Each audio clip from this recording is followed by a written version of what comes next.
But when implementing that into the Going live in 20 minutes for a doc premiere. Options, he told me to try something, maybe something more natural, something more. I think this might be it. And well, through those situations. Should probably change thing.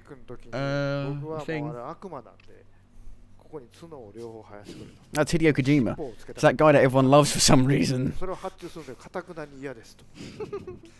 For Venom Snake, he was supposed to be a devil. He has this horn, and I kept asking me like, put a devil's tail into him. I really want, and he just kept saying, no way, nope, not gonna happen.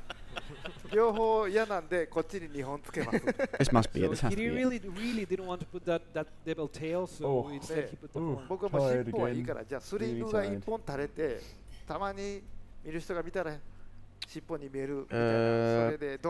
Bethesda. Then at some point I Well, maybe I should put Fallout like, right, 76 devil tail, documentary. but just maybe some sleeves, something that some people at some point maybe get the impression that looks like a tail. Yeah, I think that actually made the character look cool. Very frequently I tell my artists, I'm like, do this thing, and they're like, that's stupid. And then I have to convince them to do it. And eventually you figure out the way to get that one. I'm not sure how you spell documentary. We have to wrap it up. Thank you guys for coming. Hopefully we'll be back next year for a part 3. Also, as a fun fact, today is 31 days away from the 31st anniversary of the release of Metal Gear on the MSX. Who gives a fuck? Please give it up for the legendary Yoji Shinkawa. Players Unknown and Battleground. the man himself, Hideo Kojima. Terraria? I would have had something to do with Terraria. Tell them you want us back next year. I've got this on just in case it actually is live there.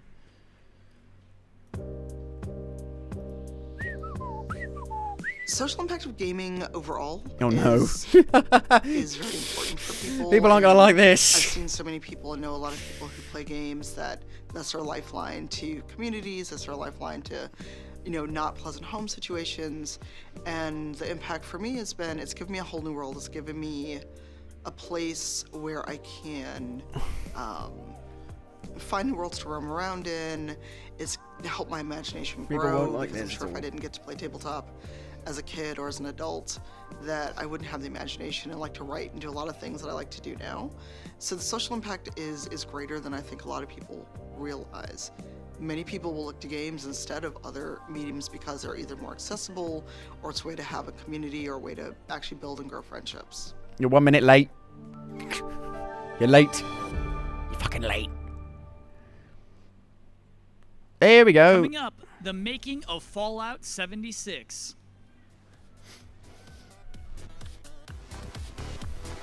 In 5 years' time.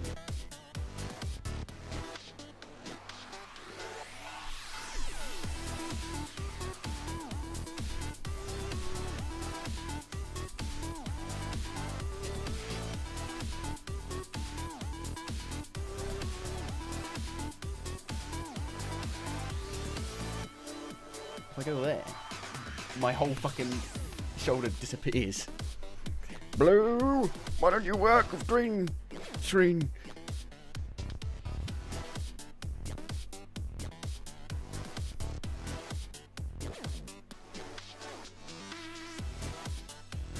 I had no idea this was part of E3. I thought it was just releasing it on YouTube channel, which he has done, but I didn't know they were live streaming it.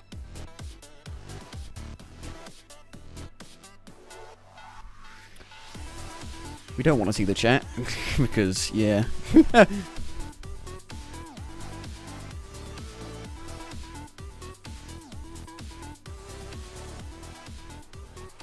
Where is God? Todd is God. Oh, here we go. Where's Danny? Is that him? All right. That's not him. It's Jeff Keighley. Oh, no. Coliseum. We have a couple more great sessions for you this afternoon, and right now it is my pleasure to introduce someone who's here at the Coliseum for the first time. He had a very big night on Sunday, if you're a fan of Bethesda. Or in the morning, if you're trying to count British. how many games it was, but it was multiple games and projects. One of our industry's greatest creators, a man who needs no introduction. You know his games and certainly his work on the Elder Scrolls, Fallout, and some new franchises coming soon. Ladies and gentlemen, please welcome from Bethesda Game Studios, Todd Howard. I hope they show some gameplay where you can actually see the UI and maybe the dialogue system. Hello, Todd Howard. Where's Danny? Maybe he's not here yet. And also joining us Yes. alongside Todd is a man who's spent a lot of time with you and the team.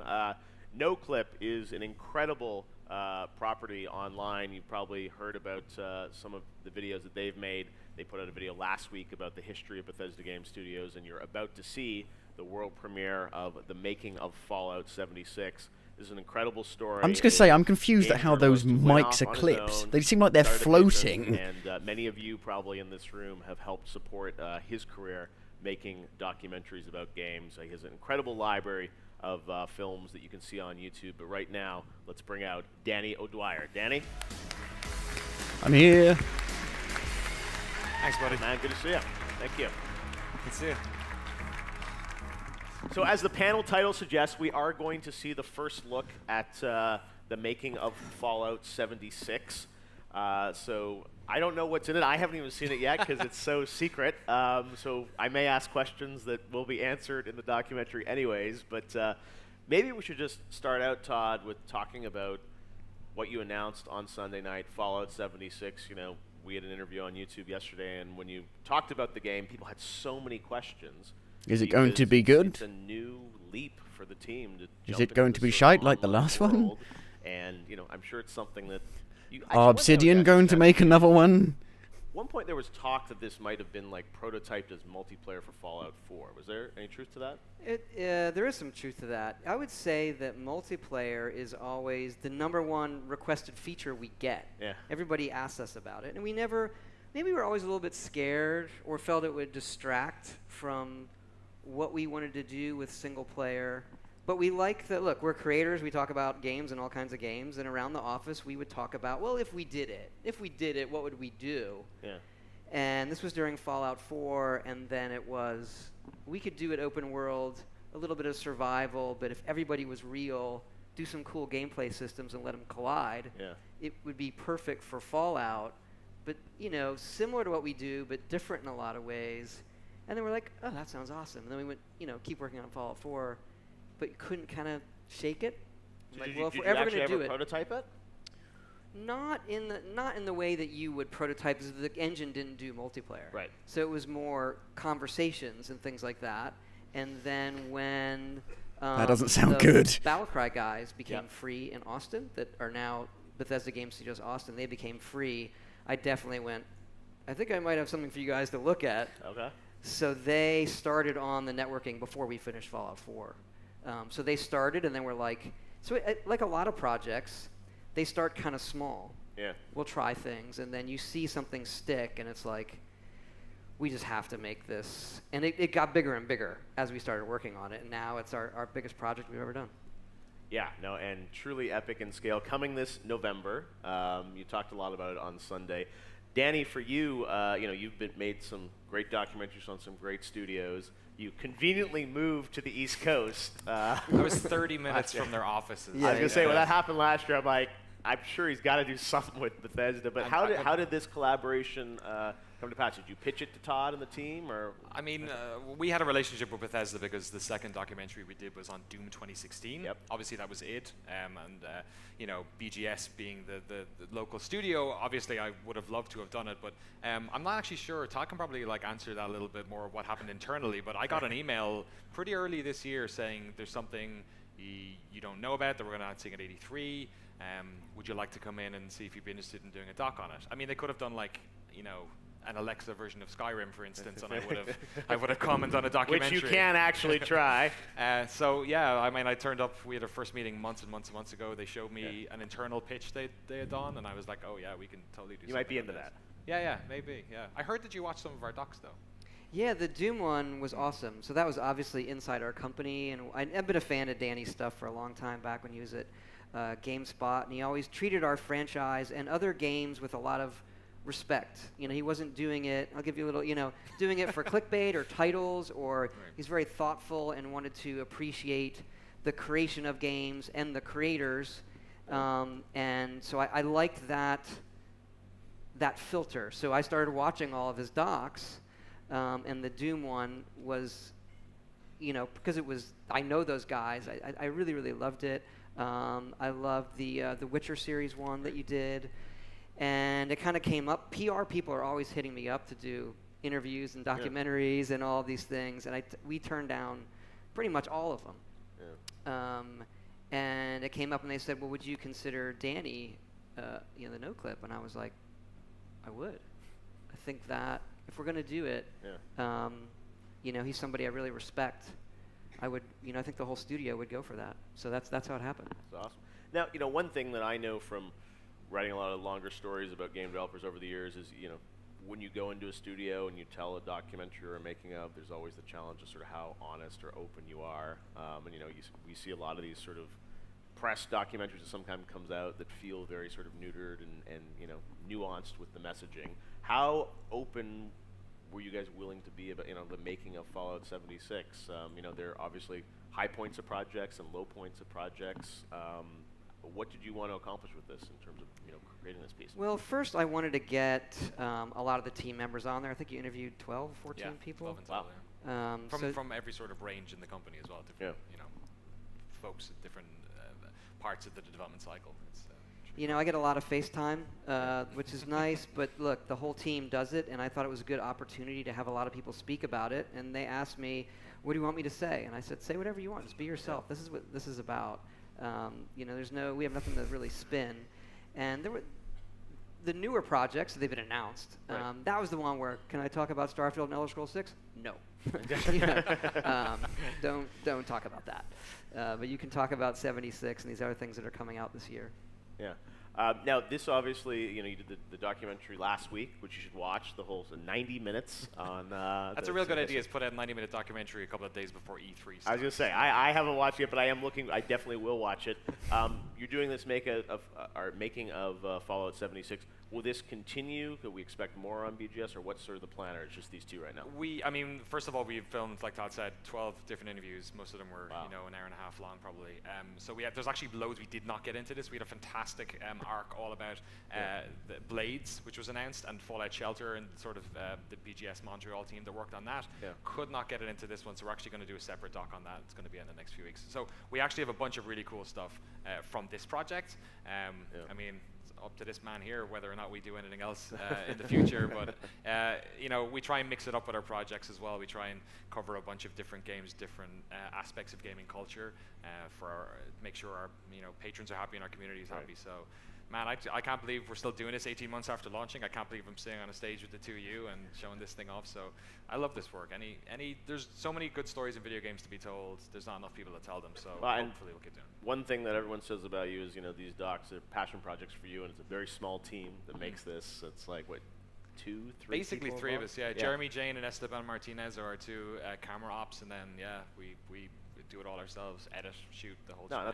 That's what I love about the world we're in today, is that someone like you can make a documentary by yourself with a couple friends, and you know, get access to a studio like this and tell the story of Fallout 76. You gonna do any more final hours? Yeah, they're so good. Maybe. Maybe think of it. Here, sit Maybe here. we'll talk about it. Yeah, no, it's you know, those are, I loved writing those over the years. It's interesting. I've always thought, like, if I bring back final hours, would it become a documentary or film, or like how much? The Titanfall one is remarkable. Yeah, well, anybody haven't like paid and go get that. I think it's a great look inside a video game. They were so honest. That's the thing, is like they are really honest. It makes it's phenomenal. No, but that's the thing, is it's hard to top when people are that open and honest about things, because the story of that studio, and, you know, the destruction of a partnership between you know, they're human interest stories. That's always what originally drew me to them, was even I wrote about The Seventh Guest. That was one of the first ones I did, that old CD-ROM game, and the story of that studio and how it fell apart and all that. And I always saw them as interesting, you know, stories about people, right, and relationships between people inside. You were paving the way for the stuff that we do. Like, and not many people were. Yeah. And everyone, when I worked in the sort of mainstream press, would also tell you, like, long form, like, don't do that. Don't talk to developers. They're boring. Like, that was the narrative about it. So it's awesome. How can they be boring when they're the people that create the fucking the right game? Story, the right studio, and you know when you're developing games. And create the world. That like literally that. makes no sense. And your team, I know, works incredibly hard to bring these games to life, and I'm sure we'll get a sense of that and meet, as you said, a lot of the rest of the studio. And also, you know, BGS, as you talked about, now you're in three cities. It's, you know, it used to be sort of, you know, Rockville, and you guys were hidden there in your bunker, kind of developing games. Definitely hidden there. Yes. It is a bunker. But that's, I mean, maybe before we see this, set up sort of, you know, it's a big change for you to have so many projects happening, so many studios. I mean, are you constantly traveling around Austin, Montreal? I travel more than I used to, obviously, but it's not. It kind of happens slowly. I think I went through a period maybe last year where it had kind of hit a point where it was a bit too much, where I had to change how I did some things. But we've kind of always overlapped projects. We're just doing it a bit more now. We had to overlap the mobile team, and most of the mobile developments in Montreal.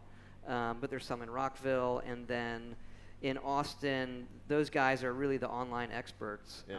You know, Chris and Doug go back to like Ultima Online, the original, like great game. Star Wars Galaxies, these kind of systemic things that I really like. And so it's, you know, Rockville works on everything. You know, a lot of people in Rockville are on 76 right now, like the bulk of people. And so it's invigorating though to have more things to work on. You know, as you get older, you sort of count down, like, well, how many games am I going to get to make? What do I want to make? Like, F it, I'll just do them all. But part of it is, you know, I'm sure you have this internal struggle between being a creator and, you know, managing as well, because you have more projects. It's like, how do you divide your time? It used to be you could stay laser focused on kind of one thing. How do you balance that? I would say I'm extremely lucky in that a lot of the people I've worked with, the average tenure in Rockville is over 10 years, average. Yeah. So the amount that I have to manage people it's minute, because they know what they're doing. We've all been through it several times, and so I think the one thing we had to get better at, we struggled with, was communications between, on a project where we have one studio in Canada, one studio in Texas, and us, and it took us a while to feel our way through those growing pains. But once we got through that, and we're solving problems faster, that's where the game really started being Fallout 76, until we really got through that. And so now it's great. Everybody's kicking, and we've got a lot of good things happening. Well, we can't wait to see it. It's about 40 minutes, so we should probably get to it soon here. Danny, anything you want to sort of tell us to set this up? Sure. I mean, the sort of three main questions we had when we went into this was we wanted to know the story of the development. Is it good? We touched on a bit already. We wanted to really explore the world of West Virginia and what that meant in terms of the lore and how that feeds into it. And then thirdly, we wanted to dive into gameplay. You know, any sort of the game that they're making is so... I'm so fascinated by the emergence of that world, and obviously when that happens, you know, you show the game and then there's millions of questions. So we tried to answer sort of as many gameplay questions as we could. Awesome. All right. Well, I haven't seen it yet. It sounds like Todd is actually going to see the final version for the first time. I saw a very early rough cut. Can I leave the stage? This is all right. So I feel like I'm showing my homework. Bring out the popcorn. I know. I feel it's like I'm going to show a demo, but like I hope this is good. High pressure. All right, well, sit back, relax. We'll critique it afterwards. Here, exactly. We're the Peanut I'm Gallery. going to do it live. The world premiere of the making of Fallout 76 right here at the E3 Coliseum. Enjoy it.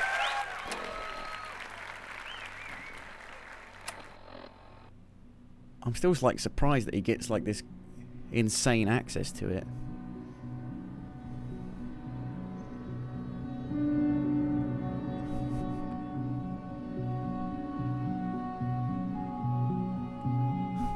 That's a shitty entrance to a vault. Friends, and welcome to the woods of West Virginia. Perhaps not the most traditional location for a Fallout game, but then 76 isn't exactly a traditional Fallout game. Now, is it? Is it, Larry?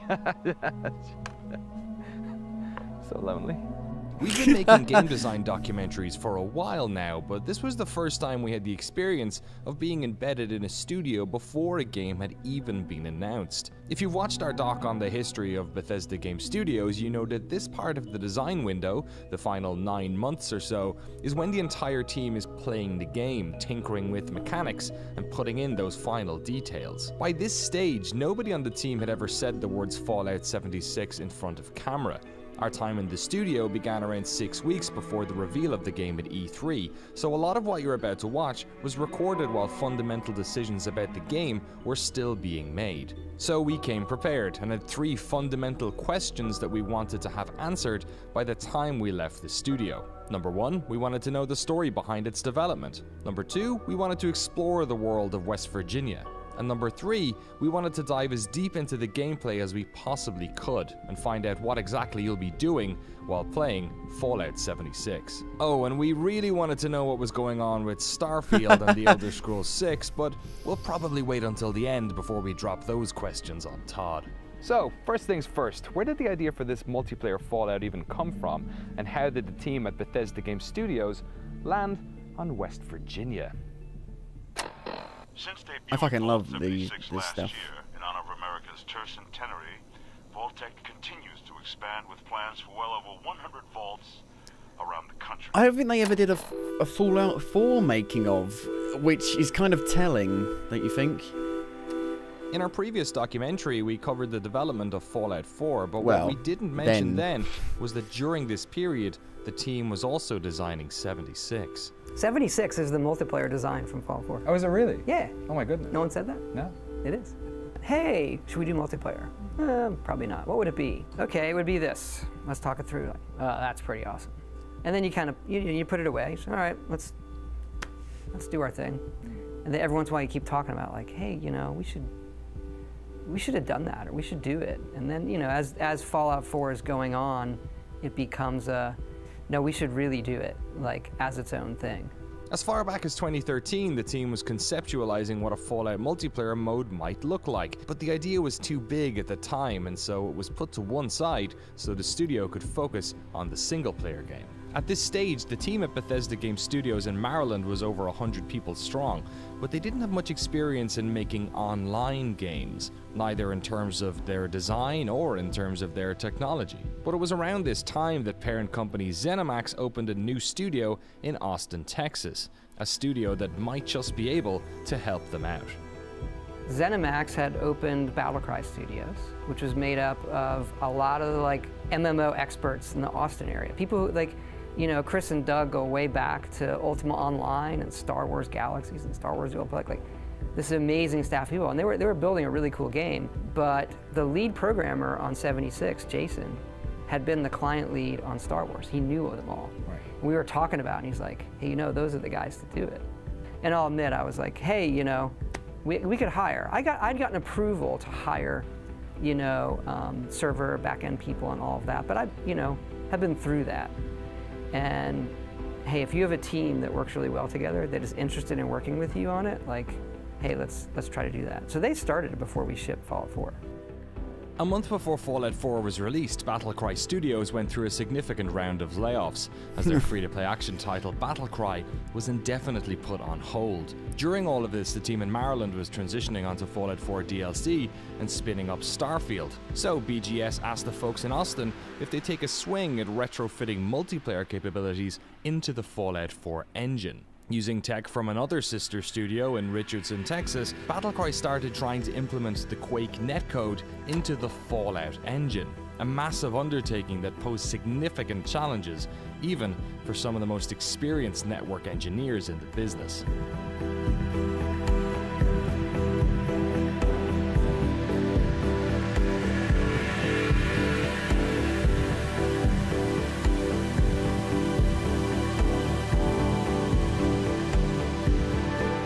This engine has been around since Morrowind, at least. Some of the cool things, like when you dig through the code, is like you get to see, oh my God, this was used back in this game that I used to play like when I was barely out of college, right? Like nothing was developed with multiple players in mind. So all over the code, there's, you know, what is the player doing, right? You know, I want you to give a quest to the player, or, well, it's like, well, that has to go. I guess the one way to look at it is the entire engine was based around a world with a player. Now that has to sort of change to, you need to base it around the player who could be in any world. So just that statement alone implies many, many, many changes. It's like the game doesn't load except around one player. There's this thing we refer to as Atlas. And Atlas is, because there was one guy in the game, we called him Atlas because he held up the world. Because the world that you have only had to be accessed by one player, so they were tightly intertwined. So what we had to do is essentially decouple Atlas from the world so there could be multiple people. Wherever Atlas went, that's where it was loaded. So for many months, it's like you couldn't go away from Atlas as another player. It's like if you did, you would crash because you're outside the realm of what was actually loaded. So a big effort was just changing that aspect as well. But then it sort of spreads out. So all of the quests that you get in like a Skyrim or a Fallout, they're all based around the quest itself, because the quest, the quest is its own entity. You need to re-architect that because multiple people could all be on the same quest and they could all be in different stages. So really the quest data needs to live on the character, no longer on the quest itself. So that was very challenging as well, not only just in retooling the way the scripting stuff works, just getting the design team to start thinking about it from that perspective. The first thing is it's a mindset change. You have folks who have been making single player quests here for so long. And what does it mean to be able to support more than one player? So there's a lot of things that go into that. Oh, how many people read a note at once, or who gets this bit of the story? And those are things we've never had to think about before. Is this stored on the client or the server? Like those crazy, like those, what does that mean? Like things that, there are reasons why we never got into multiplayer before. Battlecry had figured out how to modify the engine to work with multiplayer, even if quite how many people the world could support remained to be seen. Meanwhile, back in Maryland, a small group of leads were tasked with brainstorming this multiplayer Fallout project. They realized that just sticking multiplayer into an old Fallout map wouldn't cut it. To retain the same sense of scale with multiple people, the world would need to be big, really big. Plus, by this stage, they'd been building cities for 2 Fallout games. What if they did something more rural, less desolate? The team had looked locally for the location of Fallout 3, and so they did the same here. Except this time, instead of looking south, they glanced west, towards the vast wilderness of West Virginia. 1, 2, 3, 4.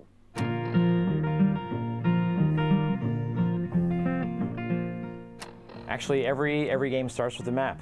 Fallout 76, we decided, it's going to be set in West Virginia, and the first thing we did is we made the map. I believe it's always been 4 times the size of Fallout 4. It was pretty big. Todd sits with designers and to figure out, what story points we're going to have. There was just the small handful of us leads, deciding what to do, starting to lay out the map. Now I can unblur that. Figuring out how to take an entire state and shrink it down, because before we did, a city and then the area around it, but we decided to do all of West Virginia. I think we picked West Virginia because it was still East Coast, and it was a place that isn't really touched. If there ever were a nuclear war, none of us would be here. DC's done. We're first. So I'm perfectly content to know that I will not have to deal with any of that stuff. But West Virginia, no one's gonna nuke West Virginia. So we were thinking that we would be able to do more of we would be able to do trees, we'd be able to do an interesting visual look. The leads went out to West Virginia at the start of the project to look for landmarks and places to go. So we find out what are our landmarks that we want.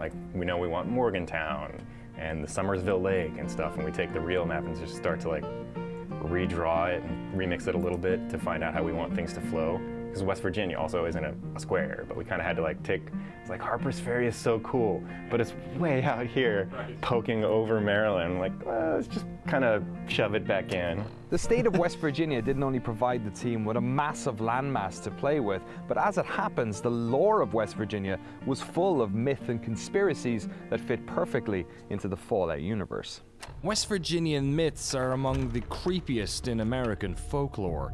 Isolated villages trapped in vast, unforgiving wilderness has fueled terrifying stories of creatures that prey on unfortunate souls. There's the Grafton Monster, a giant pale-skinned headless horror that prowls the woods outside of Grafton. There's the Flatwood Monster with its terrifying cowl and beady eyes. the Snallygaster, a dragon-like demon that haunts an area outside of neighboring DC, and of course the Mothman, a winged beast with piercing red eyes that prey on those in the Point Pleasant area.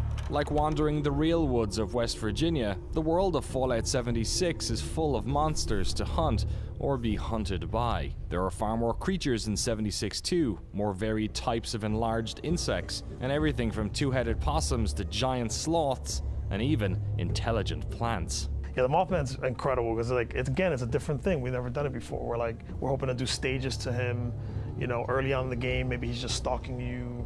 Like, you know, you just see these creepy little eyes like in the dark. Because it's closer to when the bomb's actually detonated, so there's more radiation, so you can get crazier mutants and giant plants because it's more radiated at that time. You know, it's half-life. It's going to decrease over time. Right. So that's our justification. Like, well, I haven't seen that in future Fallouts. It's like maybe that was like such a bad It's a mutation food and water that they meter, died yeah. out. But here, like, it still exists and it's like in full swing. While the team had been adding plenty more new creatures to battle, they hummed and hawed over the inclusion of other AI humans. They wanted to make sure the feeling of running into other humans was special, and if the world was full of raiders, then instead of hearing distant gunfire and knowing it was another player, they'd spend large parts of the game trying to discern if somebody was human or an AI. On top of that, the lore of the game couldn't really support the idea of raiders. Fallout 76 takes place 25 years after the bombs were dropped. Vault 76 is one of a number of control vaults, meaning that instead of doing weird experiments on those inside, this vault was genuinely used to house people for a generation before leaving them out to rebuild society again. So this world has yet to be reclaimed by one faction or another, and so the decision was made to leave West Virginia bereft of other humans. But this caused a problem. Gun combat with AI is a central pillar of the Fallout experience. So they leaned into the lore and created a new faction of intelligent ghouls called the Scorched. Where they're kind of like feral ghouls that are not quite so far gone. They still know how to use guns. So that's essentially our raiders, are the Scorched. But yeah, then most of the other things are just all the creatures and things like that. And I think it's like 63 things that we have now, because we had all the ones that we had before, updated and fixed those, and then add all these new ones too.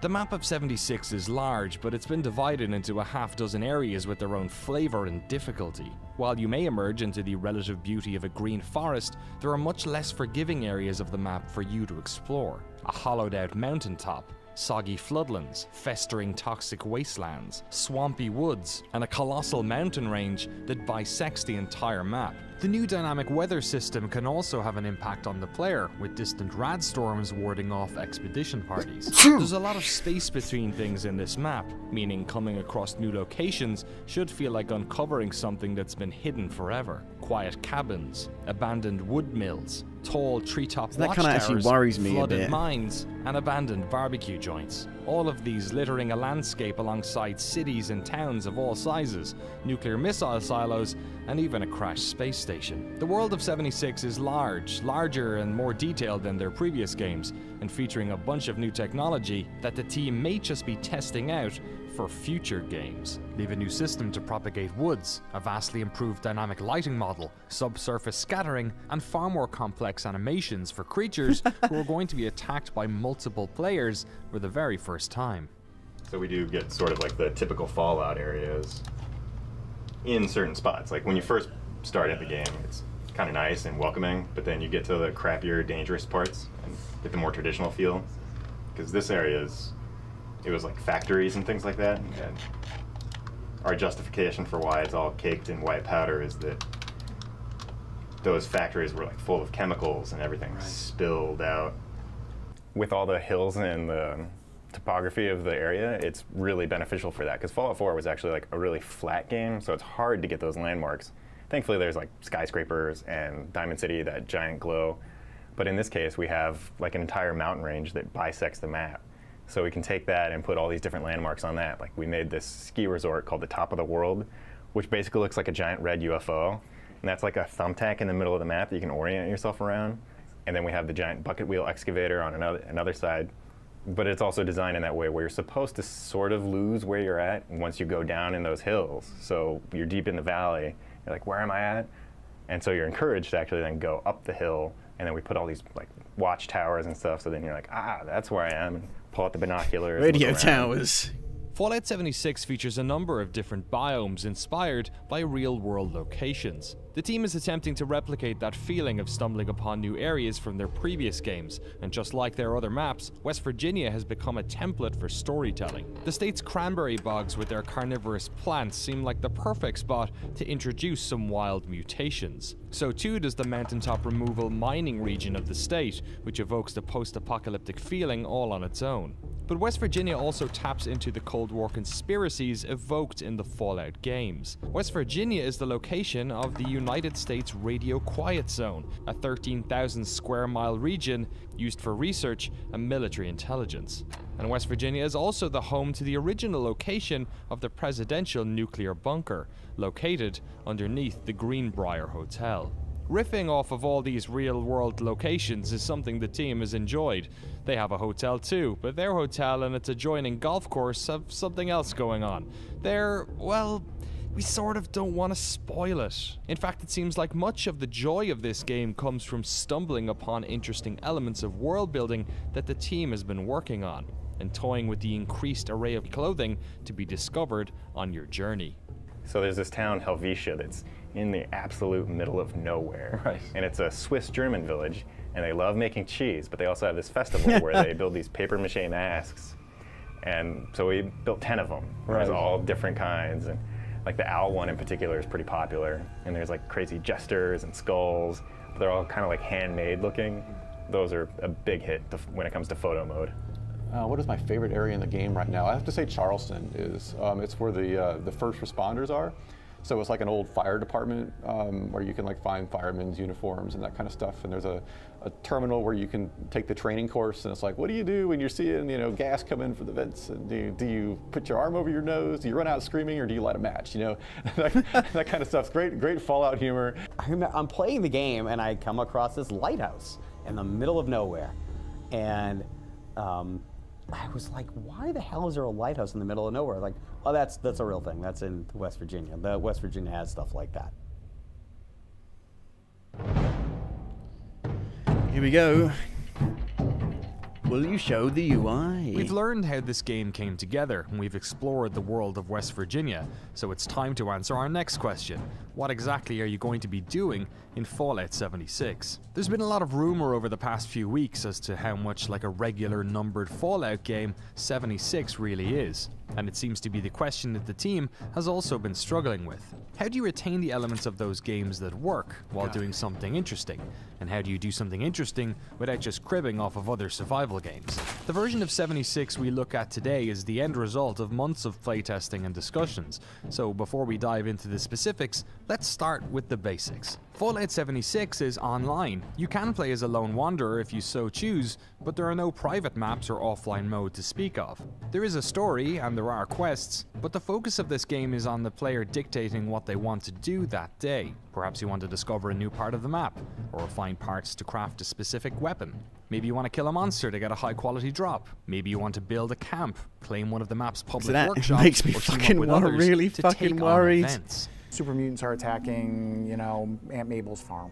So you'll go over and to protect from super mutants, and you don't know, like, will 10 other Yaguais come running in at the same time because someone trained them in from across the mountain. There's public workshops where you can go in and claim them. You have to kill the monsters in there.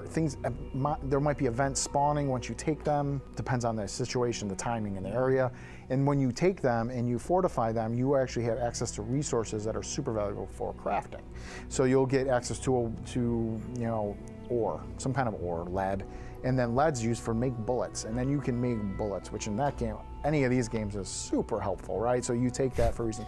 Then, like I said, you have your camp, which are mini workshops you can place almost anywhere. There's certain restrictions on that because we don't want you like griefing outside the exit of the vault, but you can place them all over. They go, when you move servers, if that space is available, your camp will just be there. For some reason, again, this is a big game with a low number of people, it's overlapping and we can't place it there, it will be packed up and blueprinted, you can place it somewhere else, boom. And then the crafting is a huge part of the game because again, you're gonna wanna find very specific creatures or flora to combine. For recipes, we are allowing crafting mods, crafting guns, crafting ammo, food, water, armor, power armor pieces, like the stuff that was there before and more. Fallout 76 involves survival elements, but survival can so easily become a hindrance to fun. The work to find a balance between giving the player tasks they have to complete and not just overburdening them with chores has been a key focus over the past few months. Here's an example I like to give. I have to brush my teeth every day or they'll rot and fall out of my head. I don't want to do that in a video game. I just don't care. You know what I'm saying? Like, what is fun in the parts of survival and what is not fun in the parts of survival? So you have to eat and drink to stay alive. I heard a funny anecdote the other night. Okay. Someone was playing the game and they were starving and they wandered into a herd of cats and they're like, I've never been happier to see a herd of cats because then I got to eat. It's sort of terrible, but. And then you can build a cooking stove, like most survival games, make the food more efficient. You know, we put diseases in. We have something called mutations. So Fallout 4, we had that inverse meter for your health and your rads. The more rads you had, the less your health was, and you're able to cure that. So in this game, the more rads you have, the more chances you get mutated. And they have all sorts of neat, like they're almost like traits from Fallout 1 and 2, where they have a plus and a minus. You can cure them if you don't like them, or there's ways to permanently get them if there's ones you really like. Way late game stuff. But yeah, you'll get these mutations, and they're mostly gameplay. They're not. Some of them are visual, but they're mostly gameplay side stuff that like tweak your character a little. Fallout 76 also involves crafting elements. Another oh no, the UI is exactly the fucking same. No, perk cards that allow you to craft more things and more efficiently. It's so clunky. We added from Fallout 3. We added back in items degrade now, food rots, so you're never quite comfortable. But as you progress in power, you can decide, like, I'm going to focus on cooking. And then you might want to vent, you can sell these things to other people in the game. So you're like, I make the best ribeye steak in the game. It'll overfill you and give you a health bonus. And here you go, 40 caps, you know. Each time you level up in Fallout 76, you get to pick a new perk card. There's a limited amount you can have active at one time, meaning that if you want to re-roll your character's perks, you simply swap out your perk cards. You can also share perk cards within a party, meaning that teams of players can specialize to work together more efficiently. Oh, Two no. of the characters such What that are you they doing? are better at survival elements of the game than you might be combat-y. Other person might be more for a medic. One person might be more, you know, workshop like defenses and repair. So you decide you want to focus in on crafting. You have to find the recipes in the world. You get recipes all sorts of places, quests and random drops and loot. And so there's a lot. Like compared to Fallout 4, there are orders of magnitude more. And so you'll find the ones that are most efficient. A lot of them have pluses and minuses. I think that's more fun. It allows a player to make decisions. So one might make you more like susceptible to disease, but give you a huge health buff. Anyway, you'll be able to focus on that. Either trade them with your friends. We're exploring the possibility of allowing you to set up a robot vendor in a hub area. So you have a robot vendor and that's your vendor, and you go up and again, we're exploring things. But again, live game, long term, there's also the possibilities are endless. There are a lot of systems working in Fallout 76, and BGS's hope is that by introducing all these ways to play, they have a game world that is capable of creating emergent moments. They have to do some work to make sure it's not total chaos, for instance, giving wanted levels to aggressive players, and having it so that the death penalty is as light as making you respawn at a nearby location. The game allows for several types of player communication, everything from voice chat to an emote wheel, and even a photo mode that came out of one of the studio's game jams. But according to Todd, the design of this multiplayer Fallout is an exercise in not just knowing when to control the player, but crucially, when not to. Once we were really playing together and saw that collision of people and systems, that's where you say like, oh, this is still Fallout. Like if you sit down and play it, it feels like Fallout, but its loop and mood are very different. Right. The other players are a system that we don't control in a great way. Let's not shy away from it. Let's kind of solve it. Let them collide. And where there's extra bad griefing or systems, we have a number of levers in place. But that, for me, is where a lot of the drama is. Like, let's let them all collide. And it'll be messy for a little bit, but we can solve it. I'd rather do that than, like, play it safe. It's, like, boring. You can sit, though, in any design meeting and come up with, like, a list of reasons not to do something. Right. It's pretty easy. Like, well, I'm worried about this, and I'm worried about this, and I'm worried about this. And I'm like, I'm worried it's gonna be boring. Like, let's at least try it. Like, this is what we do. Like, you know, let's at least, like, if this is a vibe we want, let's go at it. One of the elements the team struggled with was figuring out how many players should be able to play together at once. It's a decision that involved both engineering and game design. On one hand, you have to look at the servers and see how many players they can support and keep that same level of fidelity we're used to in games like Fallout 4. And on the other hand, the game designers want to know how often players should run into each other to try and keep that moment special. So yeah, that's been a challenge. It's like, how do we keep the feel of these games, like where it's a world where you can interact with everything, and cause that's part of the appeal of a Skyrim, right? It's like you see a jar on a table, you can pick up and mess with the jar, you can knock it off, and you can do whatever you want. Get AI to do crazy things. Yeah, it's a continual balancing act. That's part of the art, right? It's like, you know, do you cut content or do you do more technical work to try to make the content work? And it's like it's a call. We had some very grand plans for this game, which I think, you know, once we talk about more later, will actually come to fruition. But the game we're very proud of right now that we're going to ship is about 24 people on the server, 24 to 32. One of the things that Todd pushed for the whole time, which we were all scared about a little, was you're going to open up the paper map and see this huge area, and you're going to see where the other people are, for good or ill. Right, so it's, do you want to go help them? Do you see them, they're doing this huge event that you can join in and get the big reward? Do you want to try to shoot them, however that our PvP system ends up working out? You know, do you want to trade with them? They will become friends that you follow across all the servers. So all the servers are you know, 24-person instance, you load in, you go in, it'll be full of people, you'll be able to play with them, quest with them or ignore them, have your teams and buddies, like if you're my buddy, and you load in the game, I can just jump and immediately join you in your world, and it's seamless. Like it basically a load screen, you're in. We wanted to make it fun for a single player, right? We wanted to make it fun for teams. Our team limit right now is 4. It's all adjustable, but our team limit right now is 4. So we wanted to make it fun for co-op 4-person level gameplay, and we wanted to make it fun for bigger, like 12-on-12 death matches, right?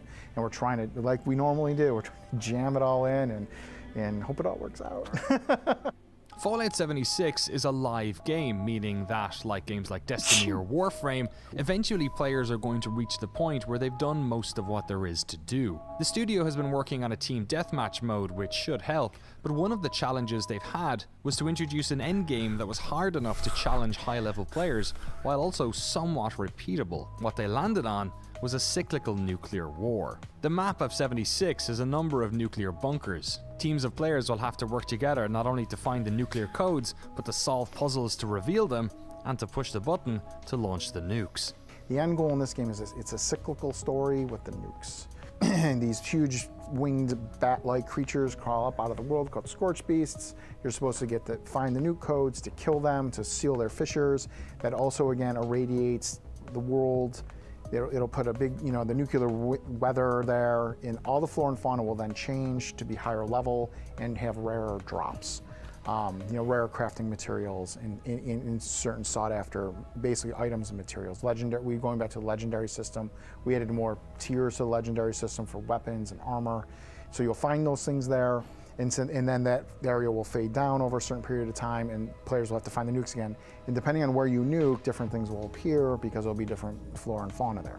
How are they deciding? Are they working together against the world, or are they working together against themselves? And then what happens when you get a group of people that want to work against other players versus a group of players who want to work against the world, and then they get nukes?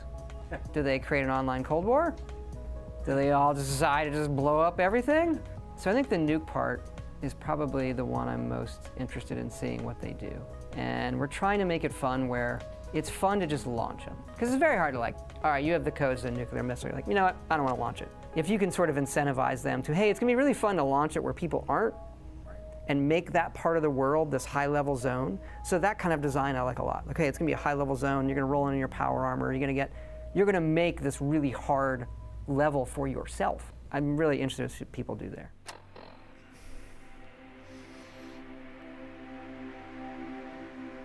The teams in Austin and Maryland are being supported by a third studio in Montreal. This studio, responsible for the mobile success story of Fallout Shelter, is also working on their next mobile title, Blades. We'll have a fascinating documentary on the development of Shelter and Blades in the coming weeks. Montreal has also been helping with the development of 76, but once the game is released, much of Maryland and Montreal will move on to Starfield. Maryland will continue to be in charge of the creative direction of 76, but the majority of live game support will be done in Austin. Fallout 76 is a full-priced game, but the team is planning to support the game with free updates for years to come. The game will feature microtransactions, but Bethesda told us that these will only come in the form of cosmetics. Bethesda said that this is a crucial element of allowing them to support dedicated servers and keep DLC free, and that any purchasable cosmetics available will also be available to earn through gameplay. Chris, who's worked on supporting online games since Ultima Online, gave us some insight into how they're planning to support Fallout 76 post-launch. Yeah, the plans are still coming together, but we do have a plan. So the plan is to have part of the team sort of support the game, roll out as much content updates as possible to keep the game fresh. I think if you've been around live games, you know that they live or die by how fast you can get updates out. So we need to be able to push decent updates out at a regular rate. At the same time, have some of the team working on big content beats, right? So we want to have some people working on something a little bit larger for people to consume, and have those sort of hit at longer intervals. So if you can sort of imagine it, you have one long beat, which is the larger content updates that are hitting, and then in between that are lots of little beats, which are the frequent updates that we're trying to push out. Whether that just be like new events or just new free items that we give away, we'll just try to keep the game fresh. That's the plan. They still haven't explained how the solo I guess what's works, that if you can military run, adage is like, yeah, every plan is great until the first shot's fired. Across players, so that it's I not imagine solo. we'll be doing a lot of adjustments to the plan as soon as it goes live. So I think part of that is you can plan out all the content you want, but then once players start playing the game and you can observe how they play the game, what they like and what they don't like, you need to change the plan based on that stuff. You need to give the players something that they're passionate about. Why As not a just designer, you might why think not that just this feature make you it put in the game Fallout is really, Online? really cool and nobody When you plays it. try and You probably shouldn't double down on the thing do that nobody both, plays. You that's should probably it's double down on the stupid. features that the people actually play. So we might have to change our plans based upon how we see players working with the game when they play it. If there's anything we've learned about the evolution of games over the past few years, it's that the success of Fallout 76 will depend as much on the game they have built as how they support it going forward. And so to do so, this plucky little studio of 130 or so people who made Fallout 4 is going to have to scale up. In our previous documentary, we showed how the development of Morrowind was the inflection point for the studio, the moment they begin to figure out their process, a process they would develop and hone over the next 4 games. And in many ways, this moment now also feels like a turning point. With the teams in Austin and Montreal, Bethesda Game Studios in Rockville, Maryland finally have the people power to work on multiple projects at once, while members of the team who have been with the company for years are starting to take ownership of projects themselves. Perhaps this means that the days of skipping between franchises are finally behind them, or maybe it means that they can be more daring in the games they develop. As work on Fallout 76 has been progressing, so too has it been on Starfield. From what we gathered during our time at the studio, Starfield sounds like a monumental undertaking. A game Todd has wanted to make for a long, long time. Perhaps a game they would have made had they not successfully acquired the Fallout franchise. Perhaps now he feels like the team finally has the resources to pull it off. In any case, it's not the only project they're working on. Pre-production on The Elder Scrolls 6 has also started. Not the only thing that's getting announced at E3. You guys are coming out swinging with a bunch of stuff coming out for the future as well. Will it be weird to say the word Starfield in front of people? What'd you just say? You gotta watch that, man. Someone will hear you. Just even hear you say it is weird. Right. We've been working on it for. That's another one that's had a long go. I think the trademark got registered in 2013, which is what most people have glommed onto. Right. So all of the internet rumors, we've never said a word. They just take that nugget and their mind goes to the right places. You know, the internet's smart. Our fans are really smart.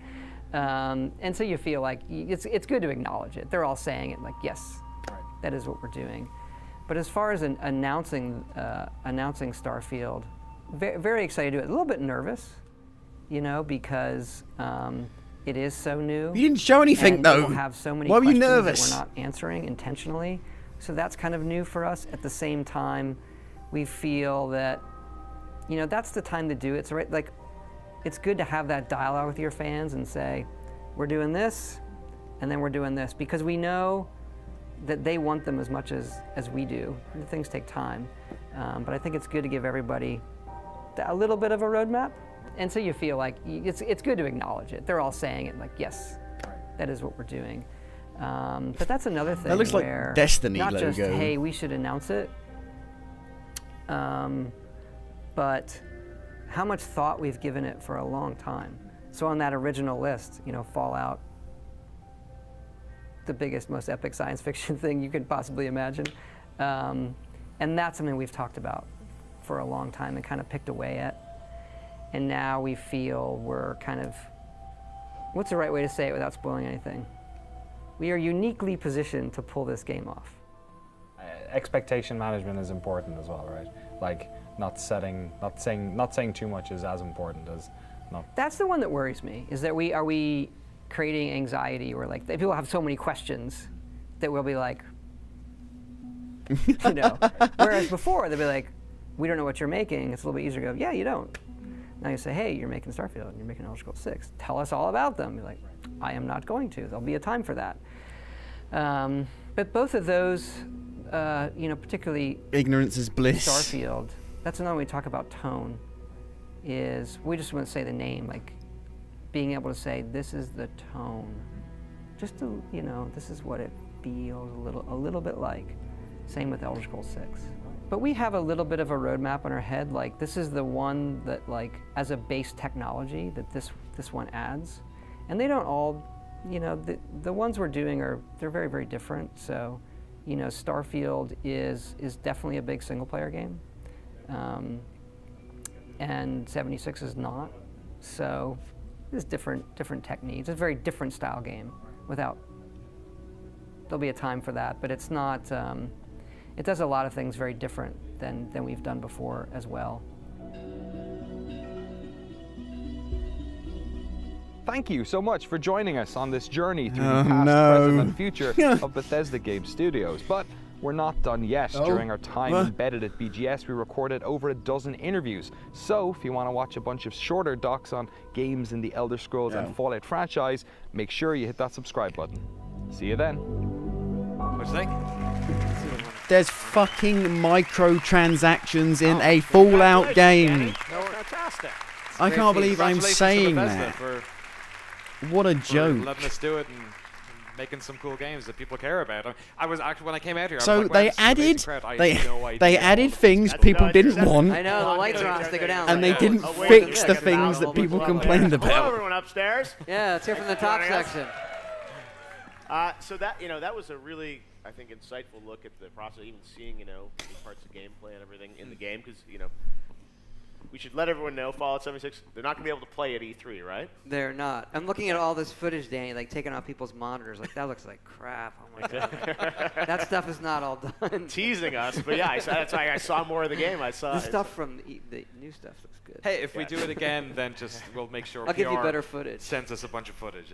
But this is, you know, I think, as you said in the piece, I mean, it's you know, it's a bold, ambitious idea. And but it still needs quests. It still needs Sunday, good stories. It still needs here choices that matter. Shape this with you even before, and November, right? dialogue options. Yeah, I think with this kind of and game, speech checks and barter checks and even the people who have done it over and over again, you know, are really good at it. That still is good for them. We know we're going to need everybody's help. Choices that And matter, that affect there, the game. We've built a really good service and platform. Good writing. Where, you know, what the dark game humor. is a year from now is, you know, our anticipation is different than what we ship. Well, it's going to be something I think we're all looking forward to checking out, and you know, it's nice to hear you talk a little about Starfield a little bit more. For everyone here, I think we were somewhat surprised that you guys were willing to go there and sort of share a little bit on that. Tell everyone here, I mean, that philosophy, that choice was always very deliberate. You know, went back and forth. That wasn't like a home run. Like, obviously, we'll announce these things. We thought a lot about it, and we felt that I kind of acknowledge it there that a lot of our fans knew, and a lot of them were here. Right. And it's better to just acknowledge it, particularly when we're coming in and announcing a Fallout game and an Elder Scrolls game on mobile that aren't traditionally what our fans would say. They immediately say yes. So we need to be able to say to everybody, hey, we're going to try some new things. We were also going to do things that you would traditionally love from us because we love those too. And we also want to find those things that, you know, the things that we really like about games to make those shine through in new ways, both on mobile and in an online environment, kind of in a unique way. That's true, and I think it is comforting to know that, hey... You don't have to take the old things away to make new things. Single-player experience. Yeah, absolutely. Focusing on that. And, you know, one other thing I'm sure you worry about is when you start talking about things, then, you know, if they're early in development, they might change, right? And you were talking about final hours when, you know, right, like the story of Portal 2 or something, like the games drastically change. Has Starfield already gone through some of those changes? Like, do you know what these games are yet, or how much do you think they're going to evolve? I don't know if it's a trick question. I'm good at those. No, I said, but you know, and not to give away when it's coming out or anything, but yeah, I didn't mean to interrupt. But I would say this: like us being able to announce Starfield and say this is what it's like. We're also at a point where there's parts of the game we can play that we say this is the game, and we feel really confident about it. So even though we're not saying a lot right now, the stuff we have, God, I'll say too much.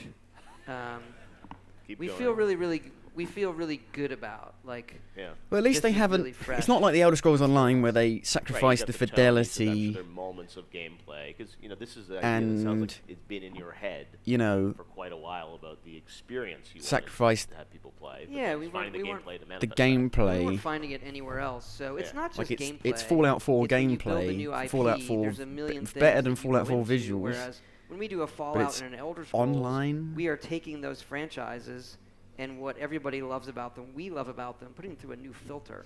Yeah. Like, you cannot imagine how much time we spend on a Vault Suit. Yeah. Or the Pip-Boy. Like, the Vault Suit in you 76...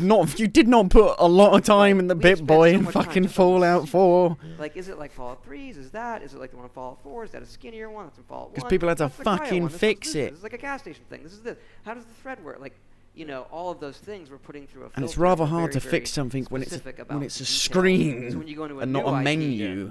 That is a whole other world that is very different, but like super exciting. So is that like is it a story that you want to tell, or it's an experience you want to have? Like, what filter do you put sort of a new IP through when you say it? It starts with I think a lot of people, it's tone. Okay. You know, what does it feel like? It feels like shit because there's VSync forced on, well, ladies and gentlemen, and Todd Howard, the Danny frame rate O'Dwyer. is connected Can't to the wait game check out engine. Fallout 76. Oh Congratulations, God, Danny, that was awesome. Thanks, Todd. Oh God, Appreciate it. now All I'm right, just. We'll be right back. I have no hope anymore. No hope. No hope. No hope. No hope. No hope.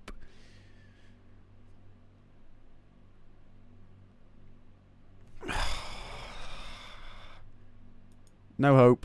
No hope. There's no hope. There's no hope. Right, hang on a minute. Let's see what this is. No.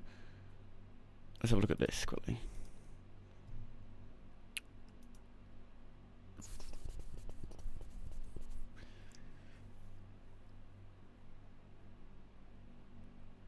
I want to see like a gameplay demo where you go after someone and get a quest and get an actual story and they tell a story.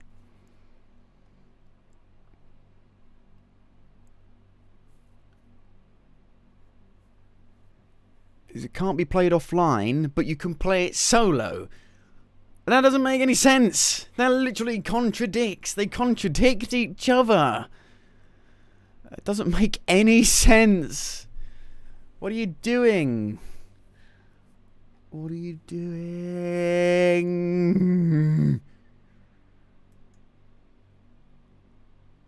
Why? For fuck's sake.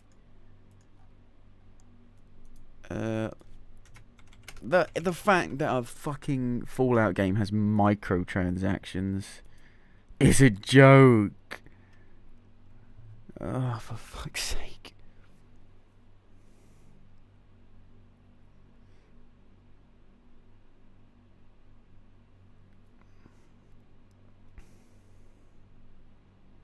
Yeah, there might not be mods because it's online.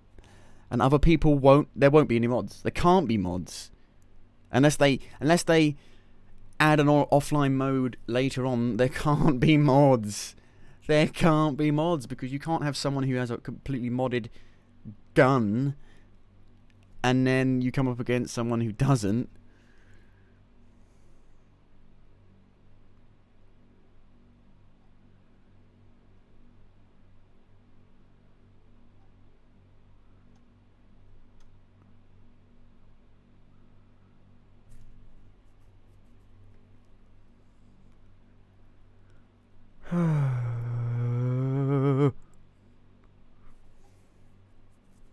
Save player 1. Oh god.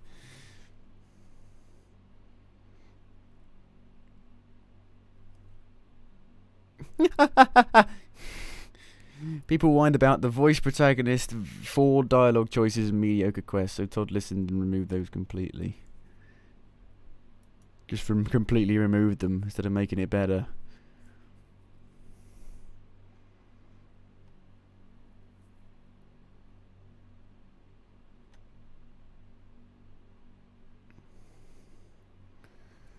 Oh, I'm just gonna play Fallout 3 and New Vegas. Why?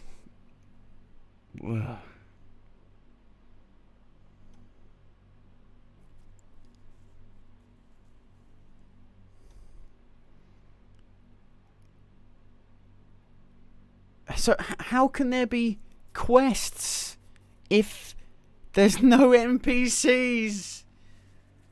Oh. Even Elder Scrolls Online had quests and voice acting. Jesus.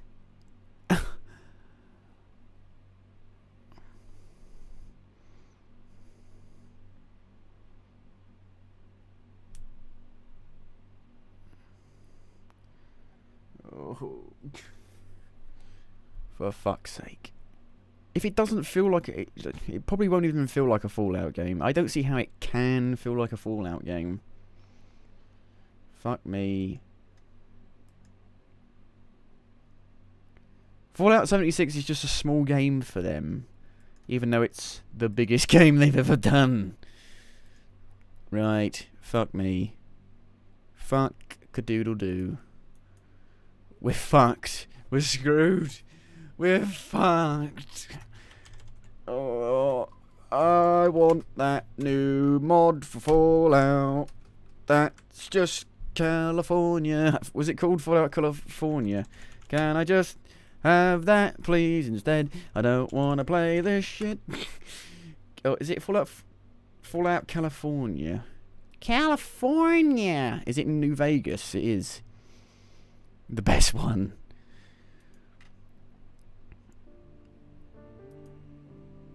A mod created by fans. I thought I said in association then. War. Make the play, kid. Come on. War. Oh, it's changes. like Fallout Brazil. Ignite the charges. Get down. Makes a strong man weak. Make me shoot you, kid. Put your hands up. Don't do it. It's Fallout Brazil, isn't it? I've seen this mod before. United States? This is what my son died for? The difference is decided by character. Attention. Reactor self-destruct initiated. Please proceed to the nearest exit. And if you don't think character is the only factor in deciding victory, then you've been playing the wrong game this whole damn time. So, this is all of us. We're all that's left. We have to get moving. I'm guessing it won't My look like name this is if you General don't have Silver, an head of EMB. NCR forces in this territory. What do you say we have a talk about continued service in the NCR? The EMB? NCR has many Yes. spirits in one body, and too few of them agree. While they build new roads on the paths of the old world, they make the same mistakes. General Silverman, he's the NCR territorial leader. I What need is him wrong with that guy's eliminated to face? Take over this region for the Bishop family. You know what I think? You are going to have a very bright future in our little company. ああ、真実だ。シートレーダー同盟のやり方は Watch your mouth. Hear me, you disgusting band of ravagers and thieves. We have no heroes here, only villains and sons of whores. Show them what happens when you back a mad dog into a corner. Show them your fangs and tear them apart. Go! Fight! Take all! And give nothing back! Impossible? Like you ain't. What was that? Whoa. And out Whoa, of whoa, whoa, whoa, whoa, whoa, whoa. Fuck. It looks kind of spacey. Possible? It's spacey. Like you ain't. An out-of-shape little nerd turns into Captain Cosmos in a week. I've seen your handiwork scattered all over the wasteland. You'd make a fine weapon. Too bad you were born on the wrong side of some mutant line of genetic code. So what a game like this, just with the improved, that line just ran out. Game Receiving end. mechanics, gameplay.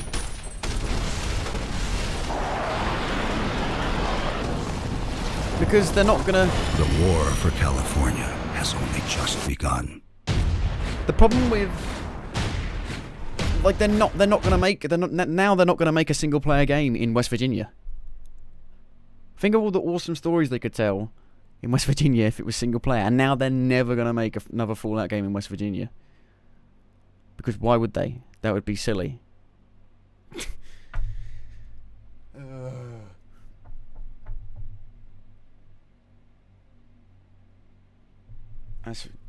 They've fucked themselves over there.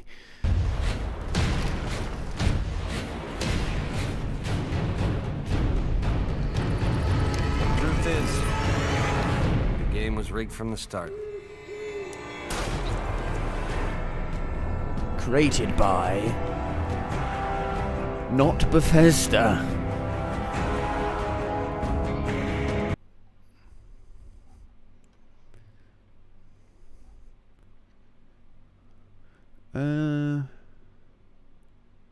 Fallout Miami, Fallout New California.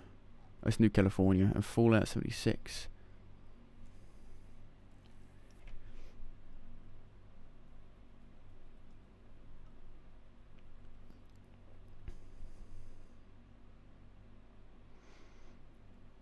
Oh.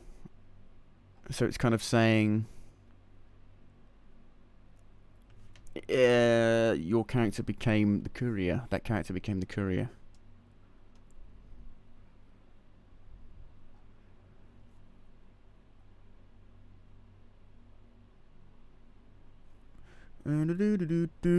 Is there Fallout Miami? I didn't know, but that looks like Fallout Brazil. Fallout Miami is already a thing. Oh, it's a teaser trailer. Is this by the same? Not by the same people.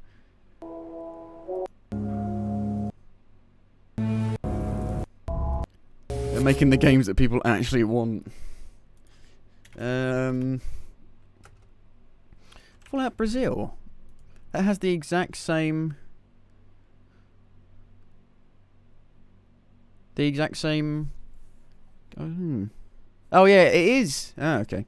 Project Brazil. They called it Fallout. They called it New California. Okay. I was like, this looks just like that.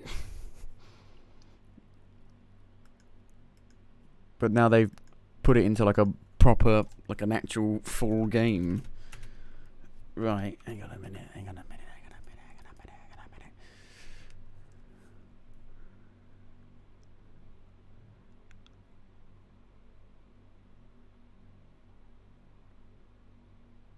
He says it can be played solo as story and quests. We loved that ourselves and wouldn't have it any way. I think this game would be like GTA 5, but they said there's no NPCs. There's no NPCs, so it can't be. I haven't played much Fallout 4 because it was so shit. And I was so disappointed with it. I was like, oh. But, because I can tell really quickly for some reason. I'm like, something's off here. As soon as Ron Perlman wasn't fucking saying war never changes, I was like, oh shit. Shit. So I was like, so I knew pretty much instantly that it was fucked. But, are the settlements like fucking like outposts from Far Cry? Because that is not what you want. You don't want just settlements that just have enemies in them and nothing else. That's just silly.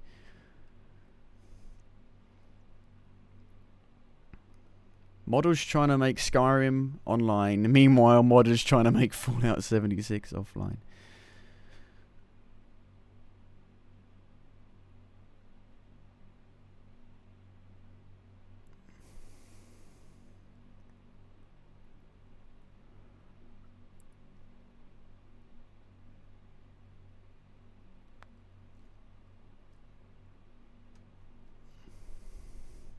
Are there super mutants in it? I didn't see any super mutants in it.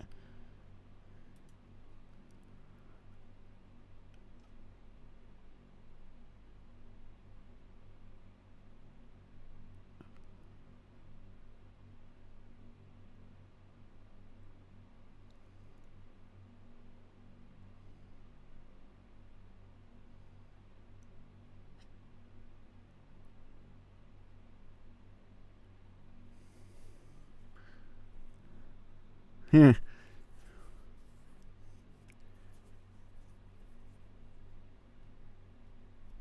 This guy's getting confused because he's a pic. Now I'm fucking confused.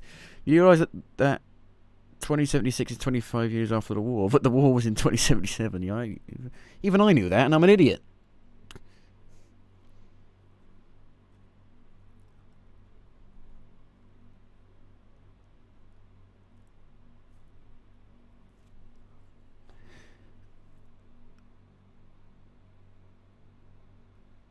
I just want I'd rather have Borderlands 3. Well, it'll probably sell the most. I would be surprised if it didn't. I can't see how it couldn't, unless Fallout 4 was the peak. Because at some point you will peak. You will peak at sales. It's just impossible. It will get to a point where it's just impossible to sell more. So who knows? Oh,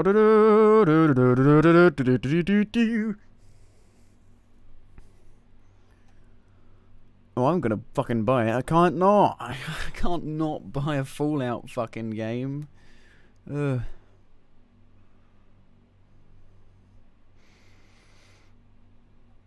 Oh well.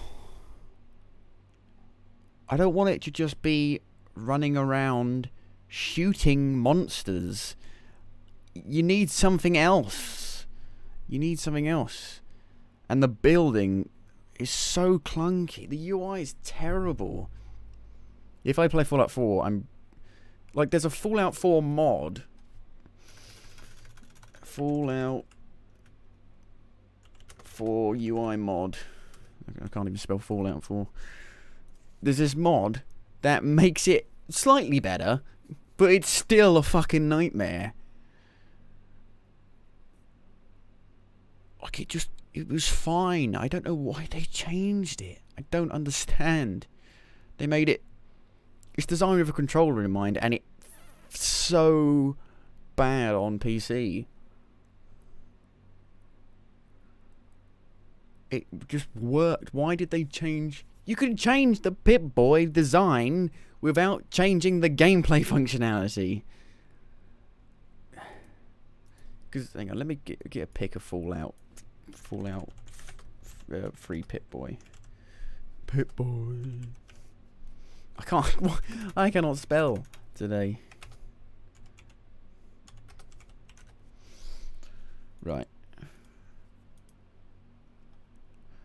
So, you had this.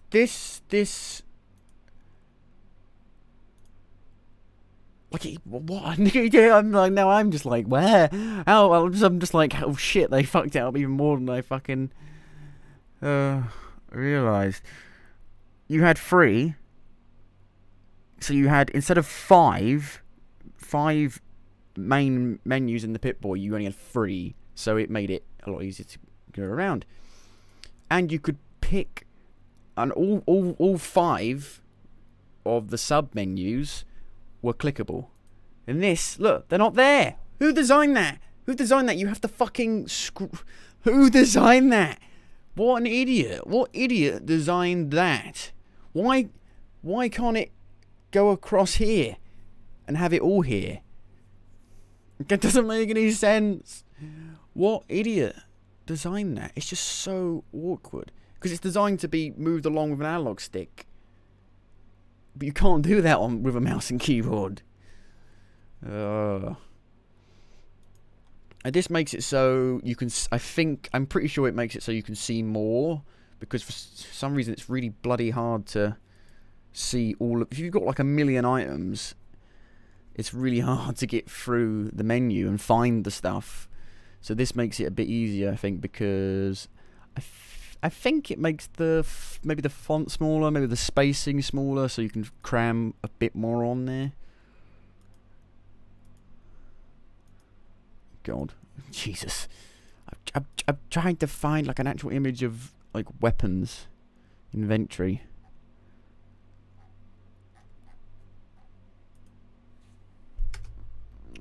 Pip-Boy 3000, that might work. There we go, something like that. I mean,